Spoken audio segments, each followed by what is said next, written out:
O líder dos apóstolos está morto. Mas eles não vão deixar a sua mensagem morrer. Quando falamos sobre como esse pequeno grupo marginal de homens aquados começou um novo movimento religioso... Como isso pôde acontecer? 12 homens, em uma corrida contra o tempo para salvar o mundo. Quando pensamos sobre todos os obstáculos no caminho, perseguições, martírios, crucificações...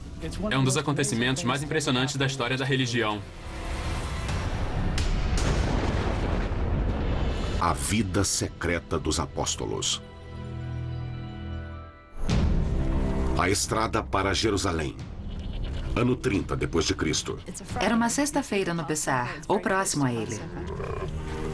Até hoje, chamamos esse dia de Sexta-feira Santa. Mas a primeira Sexta-feira Santa não foi um bom dia para Jesus.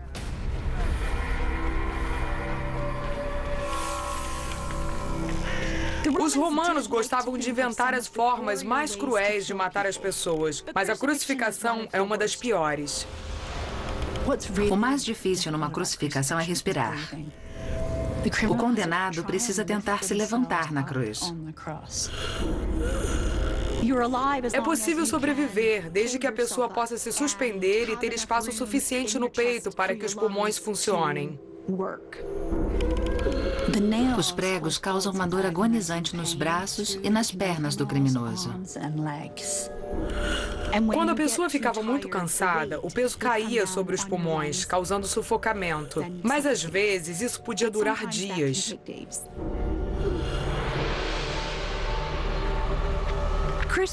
As crucificações serviam para intimidar.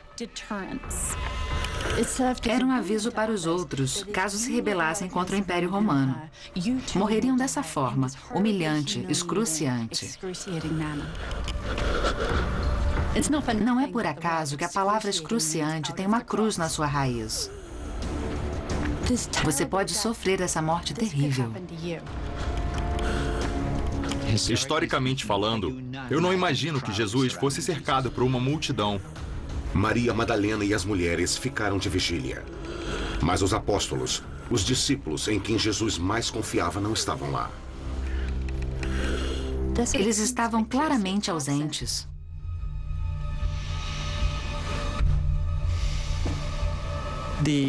Os apóstolos se trancaram em um quarto por medo. Eles não tinham a menor ideia do destino que os aguardava.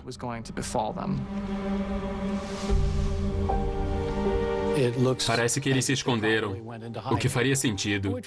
Se Jesus foi preso por motivos políticos por se declarar o rei, quem o seguisse também teria sido condenado como insurgente. Eles sabiam que, a qualquer momento, os guardas romanos poderiam bater na porta para prender e executá-los também. Esses homens cujo mundo havia sido virado de cabeça para baixo são os 12 escolhidos de Jesus. O mais importante sobre os apóstolos é o nome, os 12. Por que não 9 ou 14? 12 é um número muito simbólico. São as 12 tribos de Israel. Assim como houve uma vez 12 tribos, deveria haver 12 apóstolos. Eles eram judeus que viviam na Galileia. Nos evangelhos, alguns são descritos como os pescadores. Então sabemos que a maioria era comerciante. Eles não tinham nenhum estudo formal sobre assuntos religiosos, não mais do que qualquer outra pessoa da época teria. Jesus apareceu e fez uma proposta muito radical. Por que você não deixa a vida que sempre conheceu durante todo o seu tempo nesse planeta para me seguir? Eu tenho umas ideias malucas. Mas os nomes, quem eram essas pessoas exatamente, não fica muito claro. Todos os evangelhos mencionam os 12. Alguns listam esses 12, mas os nomes são diferentes. Se existe um grupo de referência entre os apóstolos, não são necessariamente os 12. Na verdade, são 3 dos apóstolos: Pedro, Tiago e João, filhos de Zebedeu. Jesus sempre conversava com eles em particular para dar instruções e fazer revelações especiais. Eles estavam lá desde o começo. Pedro é o mais conhecido entre os 12 discípulos, porque ele era o braço direito de Jesus. Ele originalmente não se chamava Pedro. Esse foi o apelido que Jesus deu a ele. O nome veio do grego Petra, que significa pedra. Mas quando lemos sobre a vida de Pedro, ele não parece uma rocha. Parece mais areia movediça. Como quando cortou a orelha de um dos homens enviados para prender Jesus e horas depois negou conhecê-lo.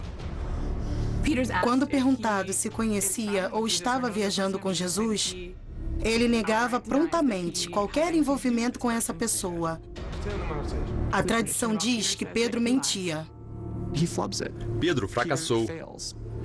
E é um momento de grande frustração para ele. Um momento que teria sido inimaginável alguns dias antes.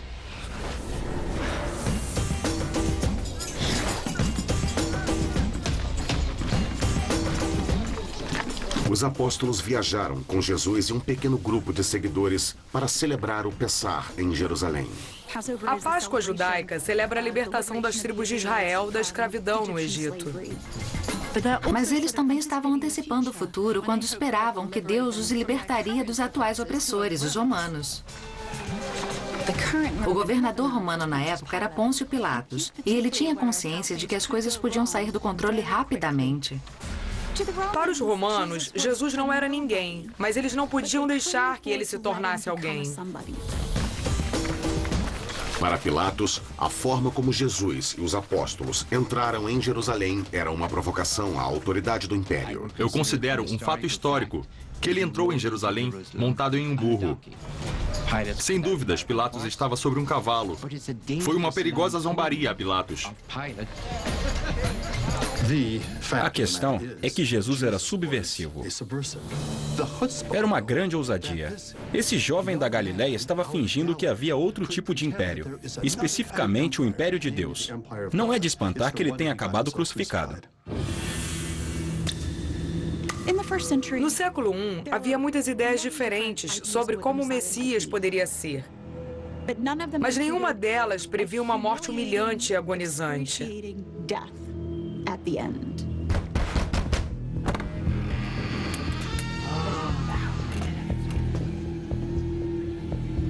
Nesse momento, quando estavam no cômodo superior, eles estavam apavorados, confusos e desesperados.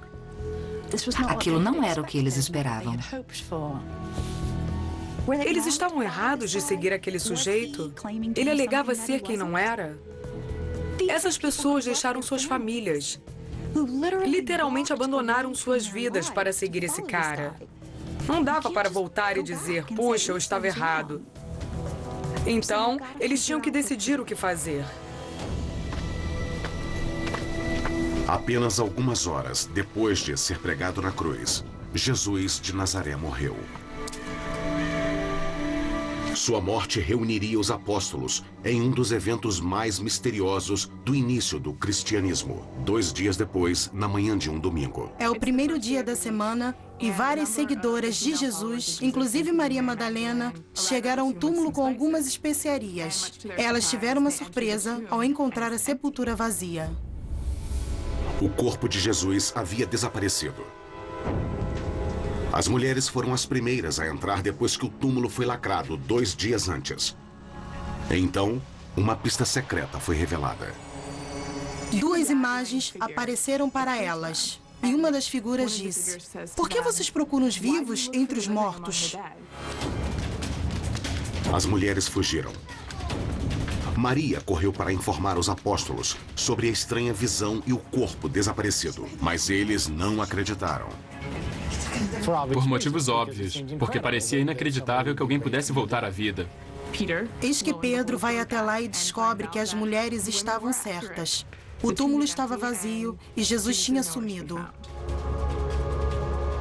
Acho que a realidade é que os historiadores não sabem o que aconteceu com o túmulo vazio. O que sabemos com razoável certeza é que algum tempo depois da morte de Jesus, seus seguidores disseram que ele havia voltado à vida.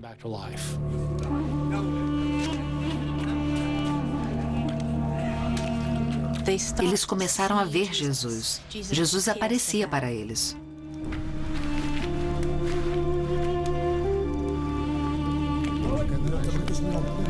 Então aconteceu mais uma vez.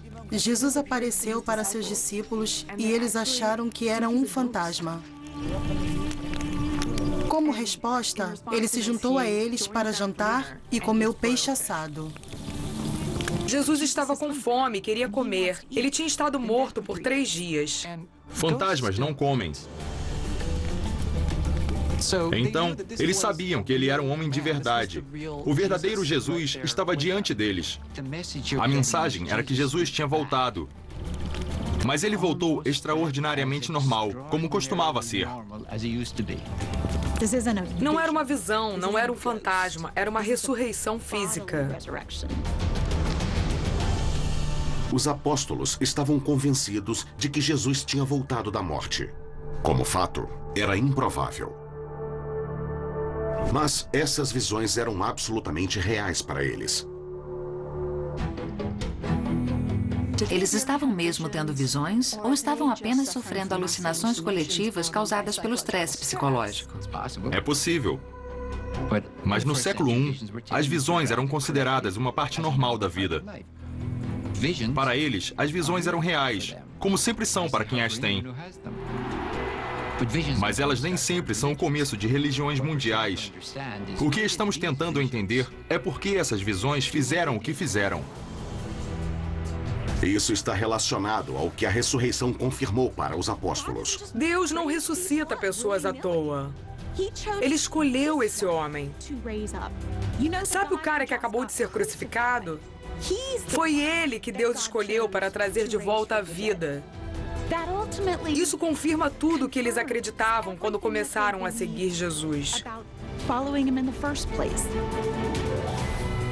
Ele tinha que ser o Messias, porque agora ele era mais poderoso do que a morte. Ele era o soberano, ele era o Senhor, o futuro rei do reino que estava por vir. O Jesus ressuscitado diz a seus homens que eles foram escolhidos por ele para espalhar sua palavra em todas as nações da terra. Mas antes que isso pudesse acontecer, eles iriam precisar de poder. Ele não disse quando, nem como esse poder viria. Depois, Jesus ascendeu para o céu e deixou seus apóstolos com o maior mistério de suas vidas. De acordo com os evangelhos, os apóstolos fizeram uma jornada da Galileia até Jerusalém para esperar um sinal de Jesus. É quase impossível saber quando ou se a viagem realmente aconteceu. Infelizmente, os registros históricos do Império Romano não dizem nada sobre o início do cristianismo. É um verdadeiro buraco negro. Mas pode haver pistas em um livro da Bíblia. O livro de Atos é o primeiro relato histórico da igreja. Não sabemos quem escreveu, mas o chamamos de Evangelho de Lucas. Ele escreveu os Atos dos Apóstolos para contar a história do início da igreja. Os Atos dos Apóstolos oferecem uma boa história fictícia. Não é bom registro histórico. É um amálgama de fatos e ficção. Do ponto de vista de talvez 100 anos após a morte de Cristo. Ao relatar esses eventos aparentemente inverossímeis, Lucas estava tentando seduzir o leitor a querer ouvir a história, a ouvir mais e talvez se juntar ao movimento. O livro de Atos começa com uma série de eventos milagrosos. Um dos primeiros acontece no Festival de Pentecostes, a palavra grega para a festa judaica, Shavuot, que celebra o momento em que Deus entregou os 10 mandamentos a Moisés. Pedro conduzia a cerimônia, quando de repente... O Espírito apareceu. De repente, eles ouviram um barulho, como uma ventania. E línguas de fogo atingiram cada um dos discípulos. Subitamente, os discípulos começam a falar em outras línguas. Não estamos falando de línguas que são encontradas nas igrejas carismáticas. Estamos falando de poliglotas instantâneos. Todos podiam falar todas as línguas. Jesus se foi, mas seu espírito ficou. Seu espírito era um poder galvanizador. É uma história fantástica. Segundo o livro de Atos, Pedro levantou no dia de Pentecostes, fez um sermão e milhares de pessoas se converteram. Alguns dias depois, ele fez outro sermão e outras milhares de pessoas se convertem. Dentro de alguns meses, 2/3 de Jerusalém eram cristãos. Isso absolutamente não é verdade. Não aconteceu de jeito nenhum. O meu palpite é que estamos falando de dezenas de cristãos que se juntaram à igreja nos anos 30, talvez centenas de pessoas, mas não centenas de milhares. Mas o assunto do relato de Pentecostes não são os números exatos, mas como os apóstolos foram transformados. Esse é o ponto principal. Eles se sentiam confiantes para sair e espalhar a mensagem. É nesse momento que eles passaram de discípulos a apóstolos, os mensageiros de Deus. O termo apóstolos vem da palavra grega apostoli, que significa enviar à frente, enviar numa missão. Eles estavam encarregados de espalhar a mensagem de Jerusalém aos confins da terra. Mas antes de conquistar o mundo, eles teriam que enfrentar a Palestina, um passo de cada vez. Era um movimento pequeno no começo. Não existiam igrejas, catedrais. Nada estava sendo construído. Eu imagino que Jesus ficaria surpreso, se não horrorizado, com a instituição da igreja dos dias de hoje. Jesus não fundou nada. Ele era um judeu com uma mensagem judia sobre Deus e o império de Deus. E ele certamente não concebeu nada que envolvesse construções, grandes orçamentos e envolvimento político com o status quo. Jesus era realmente contra tudo isso e tinha uma visão diferente. Eles não estavam muito interessados em construir igrejas ou qualquer tipo de estrutura porque o fim do mundo estava chegando. A mensagem de Jesus teria sido que a chegada do reino de Deus era iminente. A ressurreição de Jesus era um sinal de que o fim dos tempos estava começando. Aqueles que o seguissem, aqueles que acreditassem em Deus, seriam salvos. Não fazia sentido construir prédios se tudo seria destruído em 2 ou 3 anos. Então o método deles era ir aos lugares, evangelizar o povo e seguir adiante. Eles realmente achavam que estavam à beira do abismo do fim dos tempos. E foi isso que induziu os apóstolos a difundir a mensagem tão rápido e tão amplamente. Esse tipo de vida nômade poderia ser descrito como um tipo de desabrigo consciente. Mas eles precisavam se encontrar em algum lugar. A questão é, onde eles se reuniam? Os pagãos tinham templos. Os judeus tinham sinagogas. Os apóstolos tinham a sala de jantar. Os apóstolos provavelmente se reuniam em casas particulares.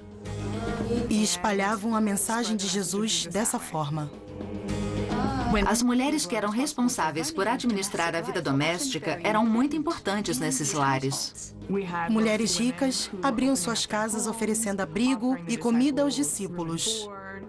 As mulheres, em geral, serviam como patronos dos apóstolos. Alguns pesquisadores acreditam que Maria Madalena era uma das muitas mulheres ricas que apoiavam os apóstolos e seus seguidores. Sabemos que existe uma passagem no livro de Lucas mencionando que ela ofereceu seus recursos ao movimento de Jesus. Mas de onde veio seu dinheiro? Será que ela era de fato a prostituta que tem sido retratada há cerca de 1.400 anos? No Novo Testamento, não existe nada indicando que ela fosse uma prostituta ou uma mulher adúltera. O meu palpite é que ela era uma viúva rica, que administrava um grande negócio de pesca. É possível que o nome de Maria Madalena venha de Magdala, uma vila pesqueira no Mar da Galileia. Nós simplesmente não sabemos. Os evangelhos não estavam interessados em falar sobre ela. Eles não dizem, por exemplo, se Maria Madalena teria optado por manter seu apoio ao movimento de Jesus em segredo. Os romanos haviam executado Jesus. Por que não iriam perseguir também seus seguidores? É comum a ideia de que quando o cristianismo começou, foi imediatamente declarado uma religião ilegal e os cristãos tiveram que se esconder em catacumbas. Esse ponto de vista decorre principalmente de assistir filmes demais. Os seguidores de Jesus definitivamente não foram caçados pelos romanos no ano 34 ou 35. Nos primeiros anos, os romanos não faziam distinção entre os que chamamos de cristãos e os judeus. E dá para entender por quê. Eles cultuavam o mesmo Deus, liam os mesmos textos, usavam a mesma língua. Eles eram judeus. E os romanos têm um histórico de deixar os judeus em paz. Ironicamente, a rede de estradas romanas, construída para transportar exércitos, pode ter ajudado os apóstolos a difundir o movimento cristão rapidamente. O Império Romano forneceu estradas excelentes e cidades maravilhosas. Tudo isso contribuiu para a disseminação do cristianismo. O crescimento da religião deve muito ao mundo romano e à sua infraestrutura. Se você perguntasse a um soldado romano se ele tinha ouvido falar de Jesus, mesmo alguns meses depois da crucificação, ele provavelmente diria que não. Mas para a instituição judaica, não era tão fácil esquecê-lo. Para os judeus, Jesus era visto como uma fraude ridícula. Talvez até mais depois que morreu. Teria sido muito difícil convencer os judeus de que Jesus era o Messias. Quando se fala sobre o papel do Messias no judaísmo do século I, seria expulsar os romanos. Ele seria o novo Moisés ou o novo Davi. Ninguém esperava que o Messias fosse crucificado. E era muito difícil convencer os judeus disso. Especialmente um judeu como Paulo de Tarso. Ninguém sabia na época, mas esse homem viria a ter um impacto tão grande sobre o nascimento do cristianismo como o próprio Jesus. Sabemos muito sobre Paulo porque ele fala de si mesmo nas suas epístolas. Ele foi criado como um judeu muito fervoroso e, quando ouviu falar sobre os cristãos, começou a persegui-los. Nessa época, Paulo era radicalmente contra os judeus cristãos. Um deles era um jovem chamado Estevão. Estevão foi um líder cristão que fez um sermão atacando o templo judeu. Segundo o que consta nos Atos, ele basicamente condenava os judeus por terem sempre rejeitado e matado os profetas, assim como tinham rejeitado e matado Jesus. Paulo não nega que queria destruir judeus cristãos como Estevão, mas não chega a admitir que foi cúmplice de assassinato. Essa parte da história ficou para os Atos dos Apóstolos. Os Atos colocam Paulo no apedrejamento de Estevão.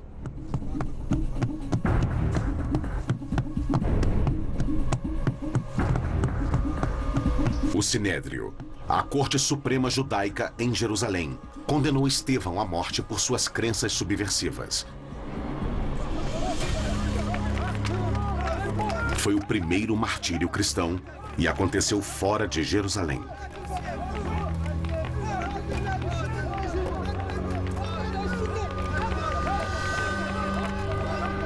Os Atos nos levam a crer que Paulo estava realmente envolvido nisso, de alguma forma. Não sabemos até que ponto essa história é verdadeira. Se estamos querendo uma narrativa realista, não é o caso. Para começar, o texto coloca Paulo em Jerusalém. O próprio Paulo nunca disse que esteve em Jerusalém.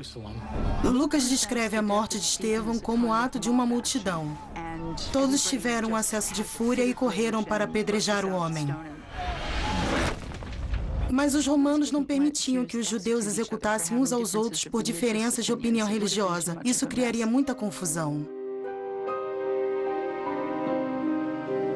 Verdade ou ficção? A presença de Paulo no apedrejamento de Estevão provoca uma das reviravoltas mais dramáticas na história do cristianismo. Alguma coisa aconteceu a ele. O chamado incidente da estrada de Damasco, que mudou completamente a vida dele. O livro de Atos diz que ele estava na estrada para Damasco e ia perseguir os cristãos de lá com a autorização dos líderes judeus de Jerusalém.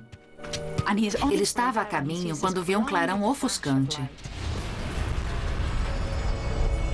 Uma luz forte brilhou sobre Paulo e ouviu-se uma voz que disse: Paulo, por que você está me perseguindo? E Paulo perguntou, quem está falando? E a voz disse, eu sou Jesus, aquele que você está perseguindo. Então Paulo ficou imediatamente cego. Ele teve que ser levado pela mão até Damasco. Paulo recuperou a visão. E ele deu uma guinada radical. De perseguidor a apóstolo.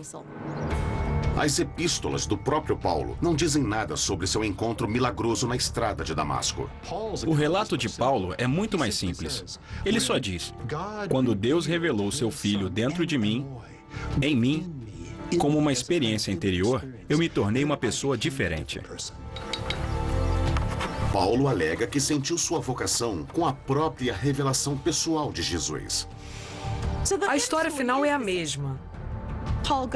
Paulo deixou de ser um perseguidor e veio a ser um dos melhores, ou o melhor apóstolo do movimento.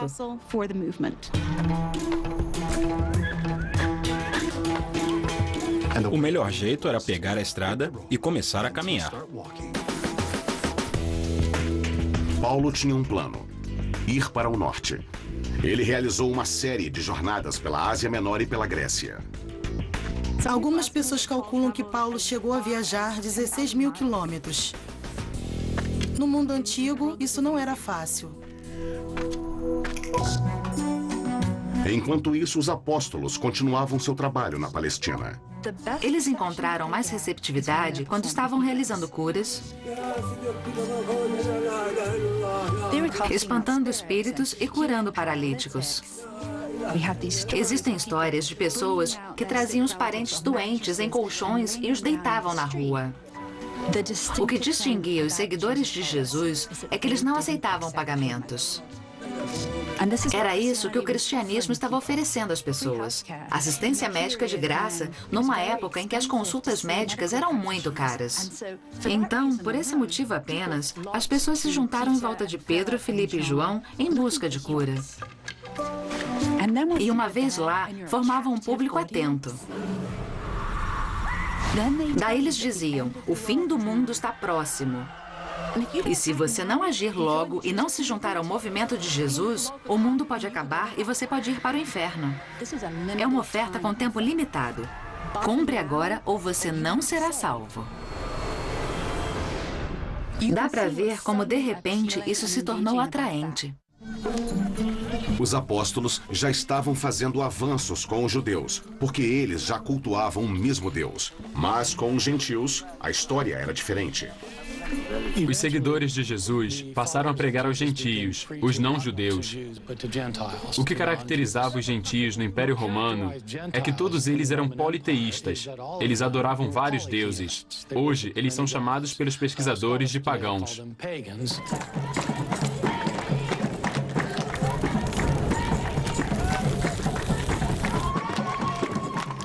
A atmosfera religiosa na antiguidade era muito diversificada. Os pagãos podiam venerar qualquer deus que quisessem. Eles podiam adorar os grandes deuses da mitologia grega e romana. Podiam cultuar seus deuses locais, os deuses das cidades, da floresta, dos rios, do pasto, da guerra. Havia deuses do amor, deuses da fertilidade. Era um mundo povoado por essas personalidades sobre-humanas. Era uma espécie de buffet de religiões. As pessoas podiam ter o quanto quisessem de qualquer coisa. Então, quando os apóstolos insistiam para que os pagãos abrissem mão de todos os seus deuses, estavam diante de um problema. Tudo era uma questão de poder. As religiões pagãs enfatizavam que os deuses favoreciam os seus adoradores. Nós não podemos controlar a chuva, mas os deuses podem. Não podemos controlar se as colheitas serão boas. Não podemos controlar se o gado se reproduz ou não, mas os deuses podem. Os deuses podem fazer coisas por nós. E quando você vira as costas para eles... Um ser humano vai pagar o preço. Existem pessoas entre nós que não estão adorando os deuses. Por isso, eles estão causando esses problemas.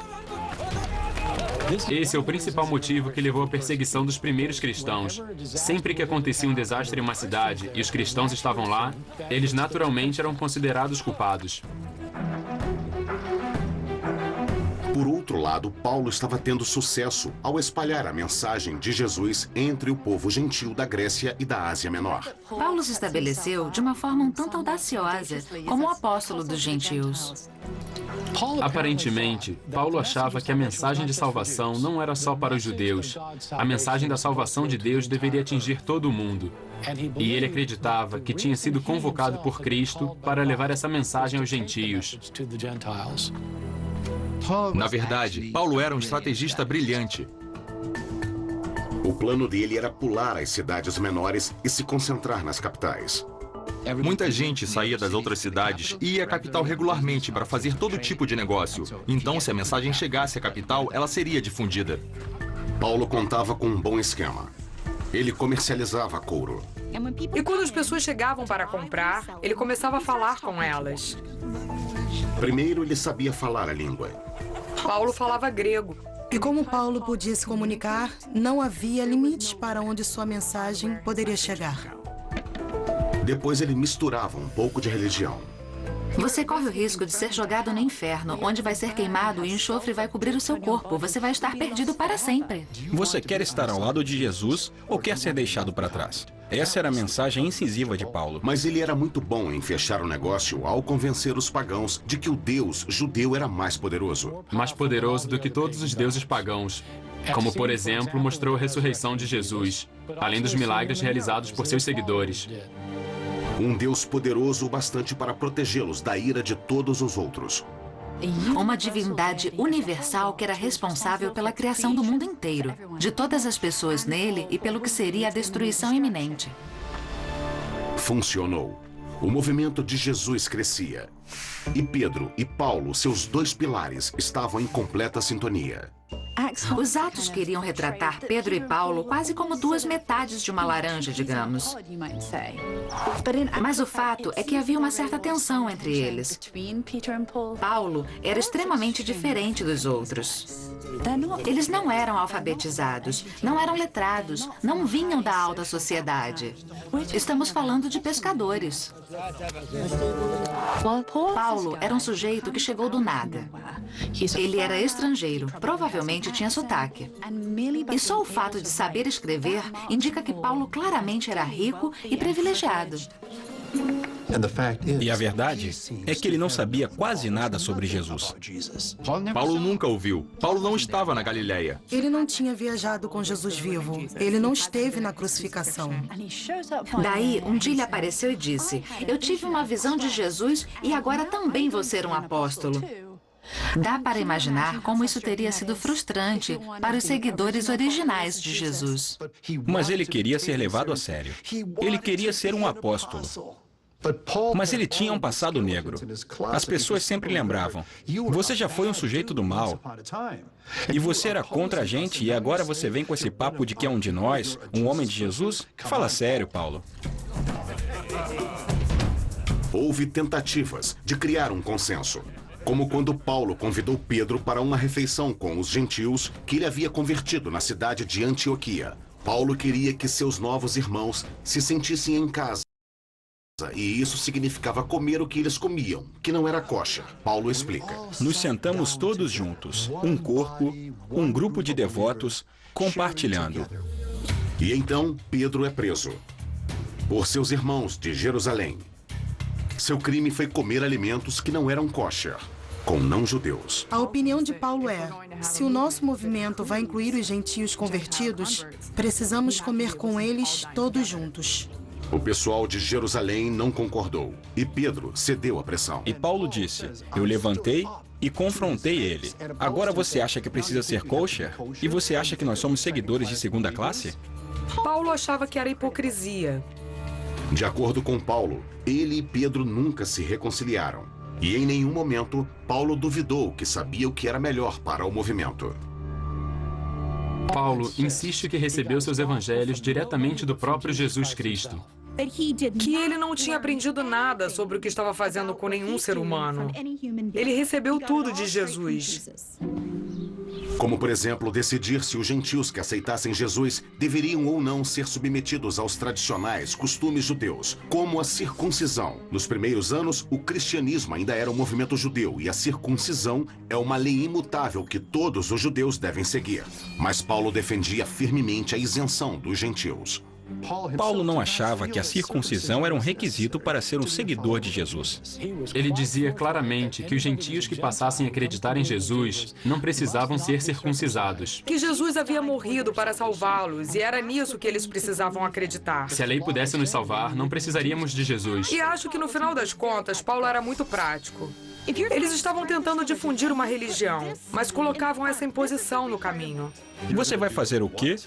Com o meu... o quê? Não dava para converter um monte de homens adultos. De jeito nenhum. E quando uma facção rival da Galácia o desafiou, ele não mediu palavras. Ele basicamente começa sua epístola assim: seus Gálatas idiotas, e depois só piora. Paulo disse, não, deixem meu povo em paz. Eles são seguidores de Jesus. Não precisam de circuncisão. Sabe de uma coisa? Eu queria que todos vocês que adoram as suas facas e estão loucos para fazer umas circuncisões, cortassem as suas próprias coisas. Como a circuncisão estava fora de questão para os gentios, Paulo precisava oferecer a eles outro ritual de iniciação. O batismo fazia parte e era muito comum no judaísmo na antiguidade. E Paulo adaptou o ritual para que os gentios pudessem renascer como seguidores de Jesus.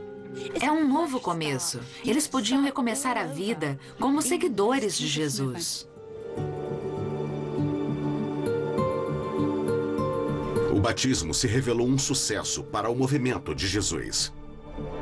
Impressionante para um homem que nem conheceu Jesus. Mas apesar do sucesso de Paulo, o nascente movimento de Jesus ainda enfrentaria muitos obstáculos. Os problemas começaram no ano 41.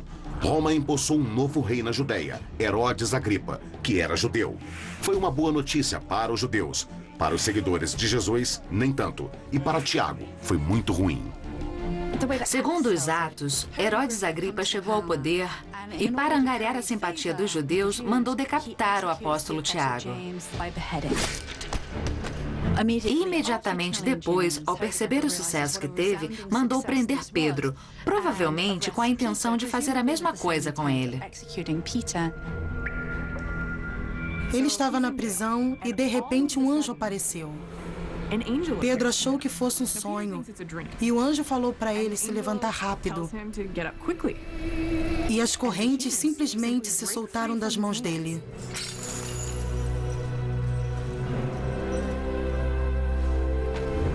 Depois da fuga milagrosa em Jerusalém, Pedro evitou chamar a atenção.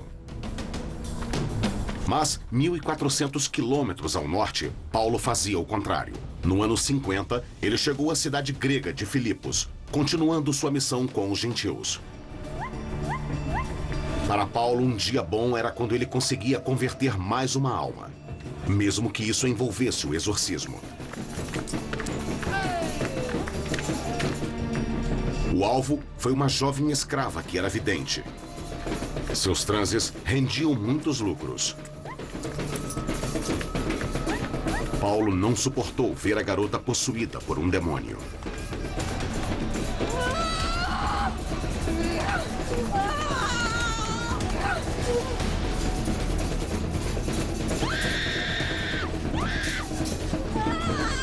Os donos dela retribuíram o favor, delatando ele.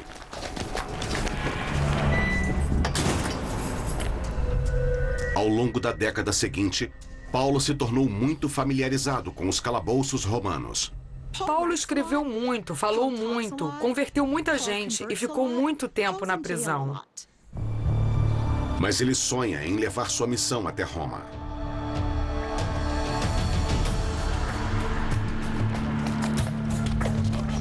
Um relato que nunca chegou a entrar na Bíblia diz que Paulo chegou a Roma como um homem livre. Paulo queria ir a Roma. Assim ele teria uma plataforma de lançamento para levar o evangelho até os confins do mundo. Mas a Bíblia conta uma história mais sombria. Ele foi preso em Jerusalém e levado a Roma para ser julgado. O livro de Atos termina com Paulo preso em Roma. Paulo estava atrás das grades. Tiago havia morrido. E Pedro desapareceu. Mas o que aconteceu com o resto dos 12 apóstolos? O que a Bíblia diz sobre eles? Nada. Nós praticamente não temos informação sobre os outros apóstolos. Mas temos lendas sobre as mortes horríveis. Barnabé foi esfolado até a morte na Armênia. Tomé foi morto com lanças. Por assassinos na Índia. André foi executado numa cruz em forma de X, provavelmente para aumentar o sofrimento. Nunca vamos saber se essas lendas são verdadeiras. Mas no ano 66, houve um acontecimento muito real. Muitos acharam que o apocalipse estava começando. No ano 66, muitos habitantes da Judéia estavam fartos do domínio romano e houve uma insurreição. Os romanos sitiaram a cidade de Jerusalém e o cerco durou vários anos. Os relatos que temos desse cerco a Jerusalém são pavorosos. As pessoas morriam dentro da cidade. Não tinham água, não tinham comida nenhuma. Os romanos usavam um método muito legal para cercar uma cidade murada. Eles montavam acampamento no lado de fora e ficavam lá, simplesmente esperando que as pessoas morressem ou se entregassem. E isso acabou acontecendo entre os anos de 66 e 70. Por fim, os romanos entraram, destruíram o resto da cidade e depois destruíram o templo de Deus. O sagrado templo de Deus foi arruinado. Um grande trauma para a comunidade judaica. Isso foi um cataclismo para os antigos judeus. E juntando esse evento, a mensagem cristã de que o fim estava próximo, de que Deus iria trazer o julgamento, os cristãos começaram a ver a destruição do templo como uma punição divina pela morte de Jesus. E isso parece ter sido um divisor de águas.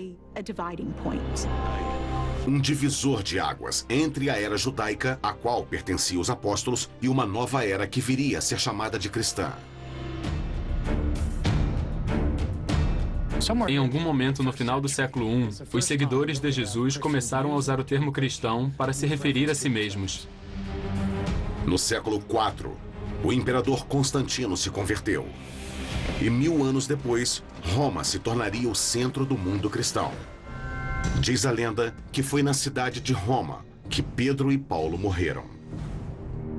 Temos uma fonte do século I indicando que Pedro e Paulo foram executados durante as perseguições de Nero no ano 64. Um grande incêndio consumiu a maior parte de Roma. Conhecemos a história de Nero tocando rabeca enquanto Roma ardia em chamas. Isso era muito ruim para sua imagem e ele precisava botar a culpa em alguém. Foi muito fácil culpar os cristãos porque, de qualquer forma, ninguém gostava deles. É possível que Paulo tenha sido um dos cristãos que foram executados.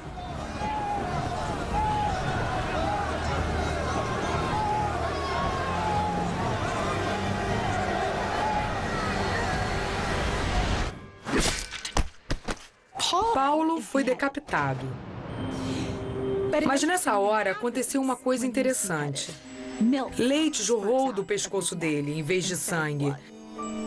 Sua morte, ironicamente, não foi a morte, mas a vida. E o leite é o que dá a vida. Então, ao matar Paulo, os romanos, sem querer, o devolveram à vida. A morte de Pedro é igualmente singular. Pedro foi crucificado, mas de cabeça para baixo. Dizem que ele foi crucificado assim porque achava que não era digno de morrer como Jesus morreu. Mas não é o que ele diz nos Atos de Pedro. Ele quis ilustrar como o mundo estava de cabeça para baixo, como estava cheio de pecado, e a cruz iria endireitá-lo.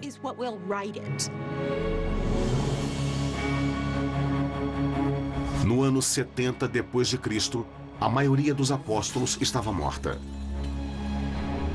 E o movimento estava em outras mãos.